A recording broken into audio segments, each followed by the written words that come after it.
ആഴിൻ ആഴങ്ങളിൽ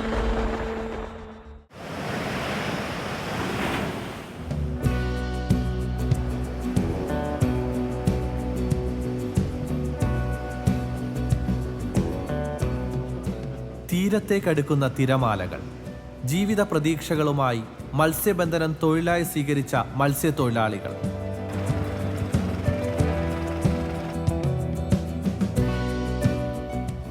ആത്മീയത മുറുകെ പിടിച്ചുള്ള അവരുടെ ജീവിത അനുഭവങ്ങളിലൂടെയുള്ള യാത്ര. ആഴിൻ ആഴങ്ങളിൽ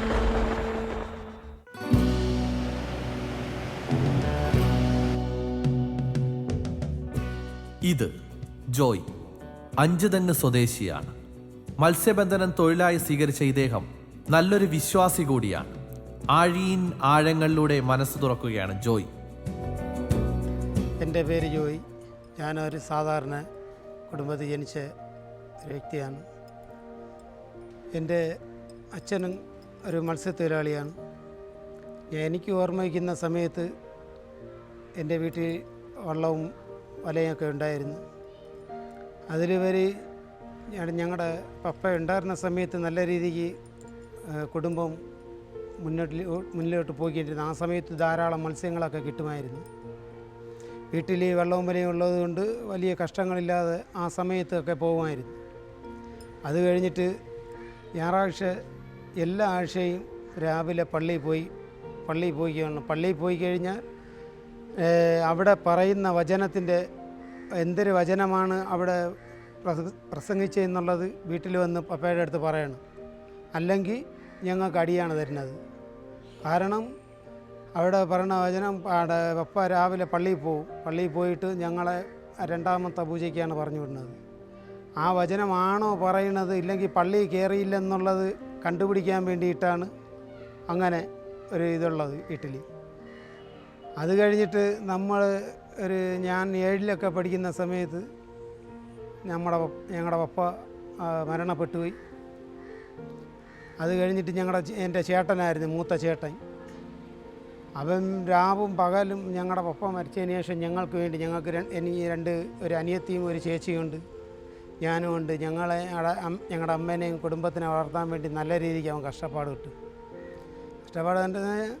ഒരു സുഖമില്ലെന്ന് പറഞ്ഞാൽ പോലും അമ്മ പറയും, മോനെ സുഖമില്ലല്ലേ നീ പോകണ്ട എന്ന് പറഞ്ഞാൽ പോലും വീട് കടപ്പുറത്തോട് ചേർന്നിരിക്കുന്നതുകൊണ്ട് ഏതെങ്കിലും ഒരു വള്ളം ഇറക്കുന്ന സൗണ്ട് കേട്ടാൽ പോലും പെട്ടെന്ന് ഇളവി ആ യാനങ്ങളൊക്കെ ഒതുക്കി ഒറ്റയ്ക്ക് വരെ പോകാൻ വേണ്ടി തുണിഞ്ഞ് അങ്ങനെ നല്ല രീതിക്ക് കഷ്ടപ്പാട് കേട്ട് 2 സഹോദരിമാരെ ഇറക്കി.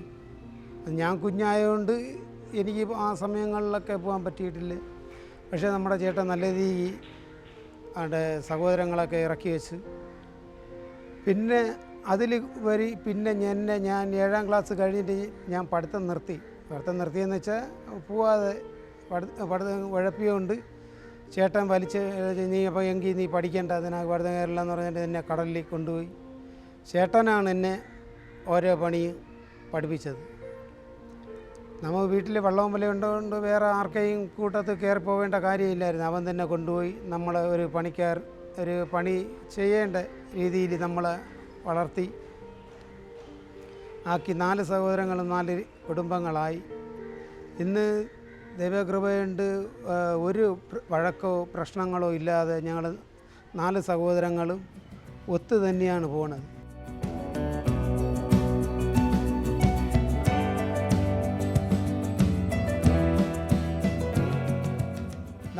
എന്നെ ആദ്യമായിട്ട് കൊണ്ടുപോകുന്ന സമയത്ത് തലനൂന്നിരിക്കാൻ എനിക്ക് പറ്റൂല. കടലിൽ പോയി വലയൊക്കെ വിട്ട് ഞാൻ ഛർദിലായിരുന്നു. ഛർദിച്ച് മഞ്ഞ വരെ കക്കി ലാസ്റ്റിൽ ഞാൻ ഒന്നും കഴിക്കാതെ അവശനായി വള്ളത്തിൽ കിടക്കുകയായിരുന്നു. കിടക്കുന്ന സമയത്ത് നമ്മുടെ ചേട്ടൻ്റെ കൂടെ വേറെ 1-2 പേരുണ്ടായിരുന്നു. അവരുമായിട്ടൊക്കെയാണ് വല വലിച്ച് കയറ്റി മീനൊക്കെ ആയിട്ട് കര വന്നപ്പോഴാണ് എന്നെ ഇളകുന്നത്. ആ സമയത്താണ് എനിക്ക് ഓർമ്മ വരുന്നത് ഞാൻ കര എത്തിയെന്നുള്ളത്. അങ്ങനെ ഒരു അനുഭവങ്ങൾ ഉണ്ടായിട്ടുണ്ട്. പിന്നെ ഇത് കുറേ കാലം വരെ ഇങ്ങനെ തന്നെയായിരുന്നു. 2 ദിവസം ഈ ഛർദ്ദിച്ച ക്ഷീണത്തിൽ പോകില്ല. പിന്നെയും പോവാതെ ഇരുന്നിട്ട് പിന്നെയും കുറച്ച് ദിവസം കഴിഞ്ഞിട്ട് കയറുമ്പോൾ വീണ്ടും ഇത് തന്നെയാണ് പരിപാടി, ഛർദ്ദിൽ തന്നെയാണ് പരിപാടി. അങ്ങനെ കുറച്ച് ദിവസം ചേർത്ത് പോയതിന് ശേഷമാണ് ഈ ഛർദിൽ നിന്ന് മാറിയത്. അത് കഴിഞ്ഞ് ചേട്ടൻ്റെ കൂടെ അവർക്ക് ചേട്ടനും അവരുടെ കൂടെ പോകുന്നവർക്കും കൂടെ പോയി പതുക്കെ അവർ വല വലിക്കുമ്പോൾ പറയും ഈ വെള്ളം കോരിക്കളയാൻ വേണ്ടി പറയും. അങ്ങനെ വെള്ളം കോരിക്കളയും. അവർ എന്തെങ്കിലും മീൻ വരുന്ന ഇത് അഴിച്ചിടാൻ പറയുമ്പോൾ നമ്മൾ പതുക്കെ അങ്ങനെ ഓരോ പണികൾ നമ്മൾ പതുക്കെ നമ്മളെ പഠിപ്പിച്ച് നമ്മളെ ഇഷ്ടം പോലെ വഴക്ക് പറയും നമ്മുടെ ചേട്ടൻ. അപ്പോൾ ഒരിക്കൽ പറഞ്ഞാൽ മനസ്സിലാവൂലേ എന്ന് പറഞ്ഞിട്ട് ഇഷ്ടം പോലെ പറയും. കാരണം പണി പഠിക്കാൻ വേണ്ടിയിട്ടാണ്. ഓരോരുത്തരും ഒരു പണി പറയുമ്പോൾ നമ്മൾ ആ സമയം കളിപ്രായങ്ങളായതുകൊണ്ട് അവർ പറയുന്നത് നമുക്ക് മനസ്സിലാവില്ല. പക്ഷേ അവർ നമ്മളെ വഴക്ക് പറഞ്ഞ് നമ്മളെങ്ങനെയെങ്കിലും ഇപ്പം നമുക്ക് കുഴപ്പമില്ലാതെ നമ്മൾ ഒരു പണി ചെയ്യുന്ന രീതിയിലെത്തി. ഇപ്പം നമ്മൾ സ്വന്തമായിട്ട് തന്നെയാണ് എല്ലാ കാര്യങ്ങളും ചെയ്യുന്നത്. ആരും നമുക്ക് പറഞ്ഞു തരേണ്ടത്. പക്ഷേ ഇപ്പം കടലിനെ സംബന്ധിച്ച് നോക്കിയാൽ മത്സ്യം ഒരു കുടുംബം മുന്നോട്ട് കൊണ്ടുപോകാൻ വേണ്ടി ഭയങ്കര ബുദ്ധിമുട്ടാണ്. കാരണം അത്രയേറെ മത്സ്യമാണ്. ഇപ്പം ഈ കുറേ സീസൺ നടക്കുന്ന സമയത്ത് ഇങ്ങനെ വല്ല കിട്ടുന്നത് മാത്രമേ ഉള്ളൂ. അത് കഴിഞ്ഞാൽ വീട് ഒന്നും കിട്ടാതെ വരുന്ന ദിവസങ്ങൾ 1000 ദിവസമുണ്ട്. ഇതിൻ്റെ ഇടയ്ക്ക് നമുക്ക് ഒരു വീട്ടിൻ്റെ പ്രശ്നങ്ങൾ നമുക്ക് ഇതൊക്കെ തള്ളി എങ്ങനെയൊക്കെയാണ് കാട്ടിക്കൂട്ടിയൊക്കെയാണ് കൊണ്ടുപോകുന്നത്. ഒരുപാട് ഇന്നത്തെ കടൽ സംബന്ധിച്ച് സാമ്പത്തികം നോക്കിക്കഴിഞ്ഞാൽ ഒരുപാട് വീടുകൾ പട്ടിണിയാണ്. കാരണം 1 2 ഇപ്പം 100 വള്ളം പോവുകയാണെന്നുണ്ടെങ്കിൽ 15 വള്ളത്തിന് കിട്ടും. ബാക്കി 85 വള്ളവും തിരിച്ചാണ് വരുന്നത്. ഈ 85 വള്ളം പോകുന്ന കൂലിക്കാർ പട്ടിണിയാണ്. 10 200 രൂപ കിട്ടിക്കഴിഞ്ഞാൽ മദ്യം കഴിക്കുന്നവരുണ്ട്. ചെറുപ്പക്കാർ പിള്ളേരതിൻ്റെ പേരിൽ പിള്ളേർ 200 രൂപ കിട്ടിക്കഴിഞ്ഞാൽ അവർക്ക് അതിൻ്റേതായ കാര്യങ്ങളുണ്ട്. ഇതൊക്കെ ഈ 200 രൂപ 300 രൂപ കിട്ടിക്കഴിഞ്ഞാൽ വീട്ടിലൊന്നും പോകത്തില്ല. വീട്ടിൽ പോകാതിരുന്ന് കഴിഞ്ഞാൽ ഇതെങ്ങനെയാണ് വീട് കൊണ്ടുപോകണമെന്ന് പോലും ഒരു പിടിയില്ല. കടം തന്നെയാണ് ബാക്കി. ആഴങ്ങളിൽ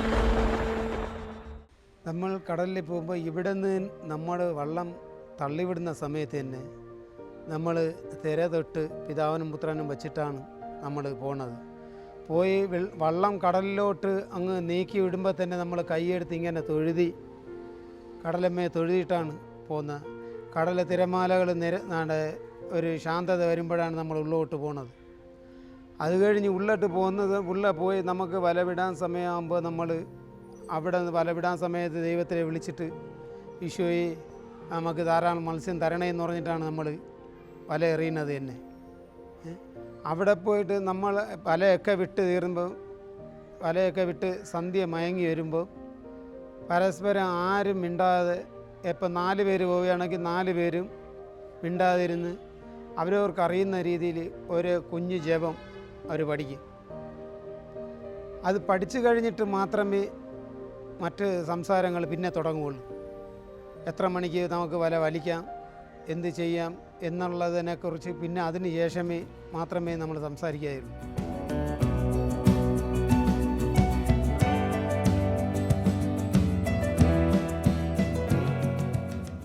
ആദ്യമായിട്ട് ഞാൻ പണി കുറച്ച് തെളിഞ്ഞു വന്ന സമയത്ത് നമ്മൾ കൊല്ലത്തു നിന്നാണ് ആ സമയത്ത് വള്ളം തള്ളിവിടുന്നത്. എല്ലാ വള്ളവും ഞങ്ങളുടെ സ്ഥലത്തു നിന്നുള്ളത് ഞങ്ങളൊരു 3 വള്ളം ഉണ്ടായിരുന്നു. ബാക്കിയുള്ളത് അന്യ സംസ്ഥാനത്തെ വള്ളങ്ങളായിരുന്നു. എല്ലാവരും ഇരുൾ കയറി വരുന്ന കണ്ടിട്ട് കരയിട്ട് കിട്ടും. ഞങ്ങൾ 3 വള്ളം മാത്രം കരയിട്ട് വന്നില്ല. ഞങ്ങൾ വാശിപ്പുറത്ത് പണി തെളിഞ്ഞു വന്ന സമയമാണ്. എൻ്റെ കൂടെ വേറെ ഒരാളുണ്ട്, എന്നേക്കാളും പണി അറിഞ്ഞുകൂടാത്ത ഒരാളായിരുന്നു അയാൾ. ഞങ്ങൾ 2 പേര് വേറെ വള്ളത്തിൽ 3 പേര് വീതമാണ്.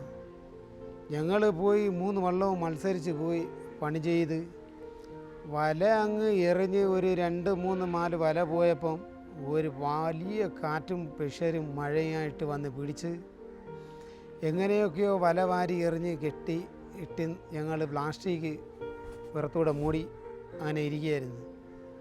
വല കൈകൊണ്ട് വലിക്കാൻ പറ്റാത്ത കണ്ടീഷൻ. വള്ളത്തിലാണെങ്കിൽ മഴ വെള്ളമായിട്ട് നിറഞ്ഞ് വെള്ളം പ്ലാസ്റ്റിക്കൊക്കെ കളഞ്ഞ് ഞങ്ങൾ 2 പേരുമായിട്ട് വെള്ളം കോരി 11 മണിയായിട്ടും ആ കാറ്റിനും മഴയ്ക്കും ഒരു ശമനവും ഇല്ല. അവസാനം ഒത്തിരി ഒരു 11:30 ആയപ്പം ഒത്തിരി പോലും കാറ്റും മഴയ്ക്ക് ശവനം വന്ന് ഞങ്ങൾ വല പിടിച്ച് ആ വല വരൂല 2 പേരായിട്ട് വല പിടിച്ച് ഒരു 10 കാവി വല വന്ന് വന്ന സമയത്ത് ഞങ്ങൾ ദൈവത്തെ വിളിച്ച് ഈശോയെ ശാന്തമാകണമേ എന്ന് കാറ്റും മഴയൊക്കെ ശാന്തമാകണേ എന്ന് പറഞ്ഞിട്ട് മനസ്സിൽ പ്രാർത്ഥിച്ചാണ് ഞങ്ങൾ വലിക്കുന്നത്.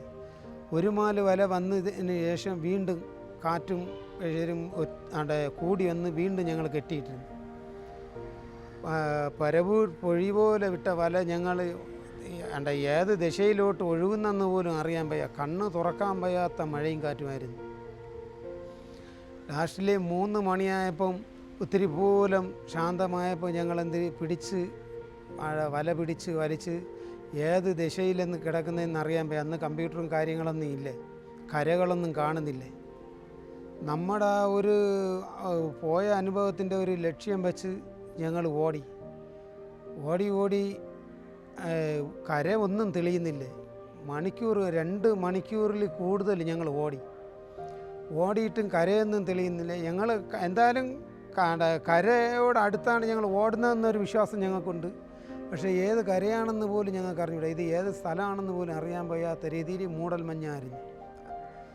അങ്ങനെ ഞങ്ങൾ വള്ളത്തിൽ ഉണ്ടായിരുന്ന ആങ്കർ വെച്ചിട്ട് ഞങ്ങൾ ഈശോയെ ഒന്ന് തെളിഞ്ഞു പോകണമേ, ഇത് ഞങ്ങൾക്ക് കര കാണിച്ചു തരണമേ എന്ന് പറഞ്ഞ് പ്രാർത്ഥിച്ച് ഞങ്ങൾ ആങ്കർ വെച്ച് ഇരിക്കുന്നത് ഒരു 10:30-11 മണി പോലെ ആവും സമയത്ത് ഒരു കാറ്റ് വന്ന് ആ മഞ്ഞ് പോലെ മൂടിയിരുന്ന മേഘം തെളിഞ്ഞപ്പം വർക്കല സൈഡാണ് ഞങ്ങൾ കിടക്കുന്നത്.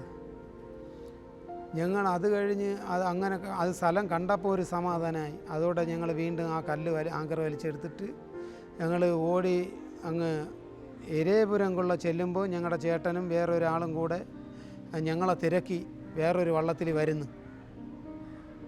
അങ്ങനെ വന്ന് അവിടെ വെച്ച് കണ്ടുമുട്ടി. പിന്നെ 2 വള്ളവും കൂടെ പോയി കര ചെന്ന് അങ്ങനെ ഒരു വലിയ ദൈവാനുഭവം ഉണ്ടായിരുന്നു. പല സന്ദർഭങ്ങളിലെയും നമ്മൾ ഈ കാറ്റും മഴയും വരുന്ന സമയത്ത് നമ്മൾ അല്ലെങ്കിൽ വല്ല അപകടവും നമ്മൾ തെറ്റായ ദിശയിൽ ഓടുന്ന സമയങ്ങളിലൊക്കെ നമ്മൾ ദൈവത്തെ വിളിച്ച് പ്രാർത്ഥിക്കുമ്പോൾ ദൈവം ഏതെങ്കിലും ഒരു വഴി കൂടെ നമുക്ക് ദൈവദൂതനെ പോലെ അവിടെ ഒരു നല്ല വഴി നമുക്ക് തുറന്നു തരാറുണ്ട്.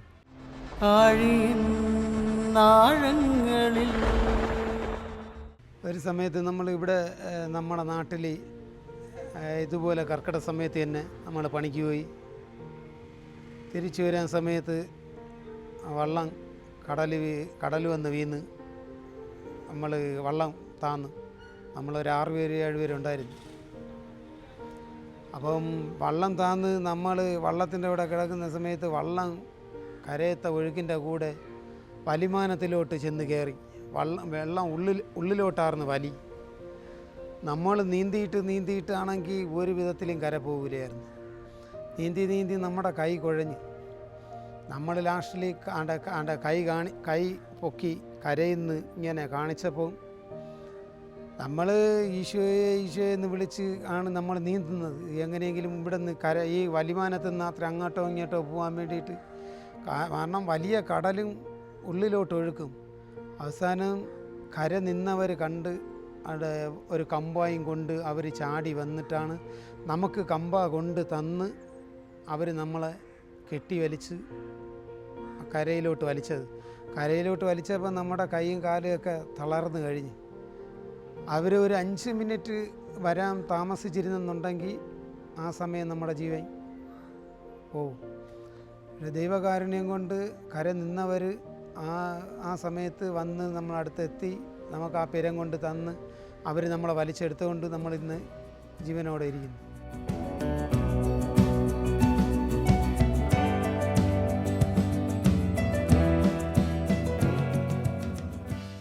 ഒരു മത്സ്യത്തൊഴിലാളി എന്നുള്ള നിലയിൽ ഞാൻ ദൈവത്തിനെക്കുറിച്ച് പറയാൻ കടൽ മേഖലയിലും അതായത് ദൈവത്തിനെ കൂടാതെ ഈ മത്സ്യമേഖലയിൽ ഒരു കാര്യവും ചെയ്യാൻ പറ്റില്ല. കാരണം നമ്മൾ പോകുന്ന കര കാണാത്ത കടലിലാണ്. അവിടെ നമ്മൾ ദൈവമേ നീ തുണയായിരിക്കണമേ എന്ന് പറഞ്ഞിട്ട് ആണ് പോണത്. നമുക്ക് പല അനുഭവങ്ങളിലെയും പല സാഹചര്യങ്ങളിലെയും നമ്മളെ ദൈവം തുണയ്ക്കാറുണ്ട്. കാരണം നമ്മൾ എത്രയെങ്കിലും പ്രാവശ്യം നമ്മൾ രാത്രി സമയങ്ങളിൽ കപ്പലും കാര്യങ്ങളൊക്കെ വരും. പിന്നെ അല്ലാതെ നമുക്ക് ഇഞ്ചിനൊക്കെ ഉള്ളിൽ വെച്ച് ചില ഇപ്പോഴാണ് 2 ഇഞ്ചിന് വെച്ച് വീണത്. നേരത്തെയൊക്കെ ഒറ്റ ഇഞ്ചിന് വെച്ച് പോണ സമയത്ത് ഇഞ്ചിനൊക്കെ കംപ്ലൈൻ്റായി പോയി കഴിഞ്ഞാൽ നമുക്ക് പരസ്പരം നോക്കി നമ്മൾ കരയാറുണ്ട്. ആ സമയം നമ്മൾ ദൈവത്തെ ഓർത്ത് ദൈവത്തിനെ വിളിച്ച് അപേക്ഷിക്കാറുണ്ട്. കർത്താവേ, ആരെങ്കിലും വരണമേ എന്ന് പറഞ്ഞിട്ടുണ്ട്. ആരെങ്കിലും കൊണ്ട് ഞങ്ങളെ കൂട്ടാക്കി തരണമേ എന്ന് പറഞ്ഞ് നമ്മൾ പ്രാർത്ഥിക്കാറുണ്ട്. ആ സമയങ്ങളിൽ ദൈവദൂതനെ പോലെ ഏതെങ്കിലും ഒരു വള്ളമോ ബോട്ടോ ഏതെങ്കിലും ഒരു ദിശയിൽ നിന്ന് വന്ന് നമ്മളെ ബോട്ടിൻ്റെ അടുത്ത് വന്ന് നമുക്ക് വേണ്ടിയുള്ള കാര്യങ്ങൾ, അല്ലെങ്കിൽ എണ്ണയോ അല്ലെങ്കിൽ ഒരു ഇഞ്ചിനോ തന്ന് നമ്മളെ സഹായിക്കുന്ന കാര്യങ്ങൾ, ഒരുപാട് അനുഭവങ്ങൾ അങ്ങനെ ഉണ്ടായിട്ടുണ്ട്. ദൈവം അങ്ങനെ നമുക്ക് ഒരുപാട് കാര്യത്തിൽ ദൈവം ഇടപെട്ടിട്ടുണ്ട് നമ്മുടെ ജീവിതത്തിൽ.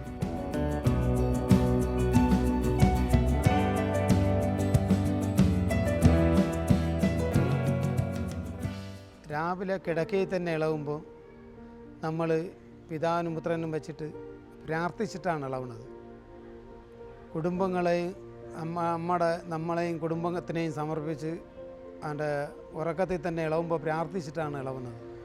ഈ പ്രാർത്ഥിച്ചിട്ട് ഇളവിയിട്ട് നമ്മൾ പണിക്ക് പോകാൻ വേണ്ടി ഇറങ്ങുമ്പോൾ വീട്ടിൽ നിന്ന് ഒരു സ്വർഗസ്ഥനായ ഒരു നന്മ പറഞ്ഞും പഠിച്ച് പിതാവിനും പുത്രനും വച്ചിട്ടേ നമ്മൾ വീട്ടിൽ നിന്ന് പണിക്ക് പോകാൻ വേണ്ടി നമ്മൾ ഇറങ്ങാറുള്ളൂ. നമ്മൾ വള്ളത്തിൻ്റെ അടുത്ത് വന്നു കഴിഞ്ഞാൽ വള്ളം കടലിലോട്ട് ഇറക്കുന്ന സമയത്തും തിര തൊട്ടും നമ്മൾ പിതാവിനും പുത്രനും വച്ചിട്ടേ നമ്മൾ ഇറങ്ങാറുള്ളൂ. തിരയിലോട്ട് തള്ളി വിട്ട് കഴിഞ്ഞിട്ടും നമ്മൾ കടലിൻ്റെ നിരപ്പ് നോക്കി തെളിച്ച നോക്കി നമ്മൾ കിടക്കുന്ന സമയത്ത് നമ്മൾ കടലിനെ ഇങ്ങനെ നമ്മൾ വാരി ഈശോയെ, ഒരു നല്ലൊരു മാതാവേ, നല്ലൊരു തെളിച്ച തരണമേ, ഞങ്ങളെ അക്കരെ ആക്കി തരണമേ എന്ന് പറഞ്ഞിട്ട് പ്രാർത്ഥിച്ചുകൊണ്ടാണ് വള്ളത്തിൽ ഇഞ്ചിനെ സ്റ്റാർട്ട് ചെയ്ത് നമ്മൾ ഇട്ടുണ്ട് പ്രാർത്ഥിച്ചിട്ടാണ് കിടക്കുന്നത്. അത് കഴിഞ്ഞുള്ള കുറച്ച് നേരം കിടക്കുമ്പോൾ ദൈവമായി കൂടി നല്ലൊരു നമുക്ക് തെളിച്ച തന്ന് നമ്മൾ അക്കരയാക്കി. അത് നമ്മുടെ ഒരു വിശ്വാസമാണ്. ദൈവം നമ്മളെ അക്കരെ ആക്കി തരും, നമുക്കൊരു അപകടം കിട്ടാതെ നമ്മൾ അക്കരെ ആക്കി തരുമെന്നുള്ളൊരു വിശ്വാസത്തിൻ്റെ പേരിലാണ് നമ്മൾ അങ്ങനെ പ്രാർത്ഥിച്ചുകൊണ്ട് പോകുന്നത്. മത്സ്യമേഖലയിൽ മാതാപിതാക്കൾ ഞങ്ങൾക്ക് തന്നിട്ടുള്ള സമ്പാദ്യം ഈ വിശ്വാസമാണ്. ഇതാണ് നിൻ്റെ ദൈവം, ഇതാണ് നിൻ്റെ അമ്മ, ഇതാണ് നിൻ്റെ അച്ഛൻ എന്നുള്ളത് നമ്മളെ പറഞ്ഞു കഴിപ്പിച്ച് ഇതാണ് നിൻ്റെ കർത്താവ് ഇതെന്നുള്ളത് നമുക്ക് പാരമ്പര്യമായിട്ട് അവർ നമുക്ക് തലമുറകൾ കൈമാറി തന്ന വിശ്വാസമാണ്. ആ വിശ്വാസം തന്നെയാണ്, നമ്മൾ അടിയുറച്ച വിശ്വാസത്തിൽ തന്നെയാണ് ഇന്നും നമുക്ക് നീങ്ങുന്നത്. മാതാവിനോടുള്ള ഭക്തി എന്ന് പറഞ്ഞാൽ നമ്മൾ അപേക്ഷിക്കുമ്പോൾ നമ്മളെ അപേക്ഷകൾ ഉപേക്ഷിക്കാത്ത അമ്മയാണെന്നുള്ളത് നമ്മുടെ മാതാപിതാക്കളും നമ്മുടെ ജീവിതത്തിൽ നമുക്ക് അനുഭവമാണ്. മാതാവിനോട് പ്രാർത്ഥിക്കുന്ന ഏത് കാര്യവും നമുക്ക് മാതാവ് കാര്യങ്ങളെല്ലാം നമുക്ക് നടത്തി തരുമെന്നുള്ളത്, നമുക്ക് മാധ്യസ്ഥയായിട്ടിരുന്ന് നമുക്ക് വേണ്ടി പ്രാർത്ഥിക്കുകയും നമുക്ക് മാധ്യസ്ഥയായിട്ടിരുന്ന് നമ്മുടെ കാര്യങ്ങളെല്ലാം ഭംഗിയായി നടത്തി തരുമെന്ന് നമ്മുടെ വിശ്വാസമാണത്. അത് തലമുറയായി നമുക്ക് കിട്ടിയതാണ്. ആഴങ്ങളിൽ 2008 വിവാഹം കഴിക്കുന്നത്. ദൈവകാരുണ്യം കൊണ്ട് ഞാൻ ആഗ്രഹിച്ചതുപോലെ ഒരു സമാധാനവും സ്നേഹമുള്ള ഒരു ജീവിത പങ്കാളിനെ എനിക്ക് കിട്ടി.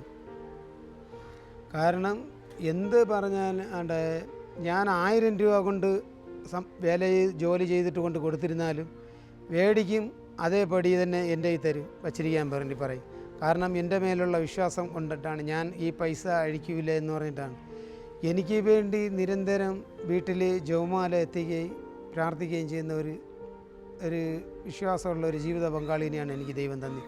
ആ കാര്യത്തിൽ ഞാൻ ദൈവത്തിന് 1000 നന്ദി പറയുന്നുണ്ട്. കാരണം അത്രത്തോളം ഒരു നല്ലൊരു ജീവിത പങ്കാളിയെ ഞാൻ ചെറുപ്പത്തിൽ എന്ത് ആഗ്രഹിച്ചോ, എന്ത് പ്രാർത്ഥിച്ചോ, എങ്ങനെയുള്ള ഒരു ജീവിത പങ്കാളിനെ എനിക്ക് വേണമെന്ന് പറഞ്ഞ് പ്രാർത്ഥിച്ചോ, അത്രയും സ്നേഹത്തോടെ അതിനേക്കാളും ഏറെയുള്ള ഒരു ജീവിത പങ്കാളിനെയാണ് എനിക്ക് തന്നത് ദൈവം.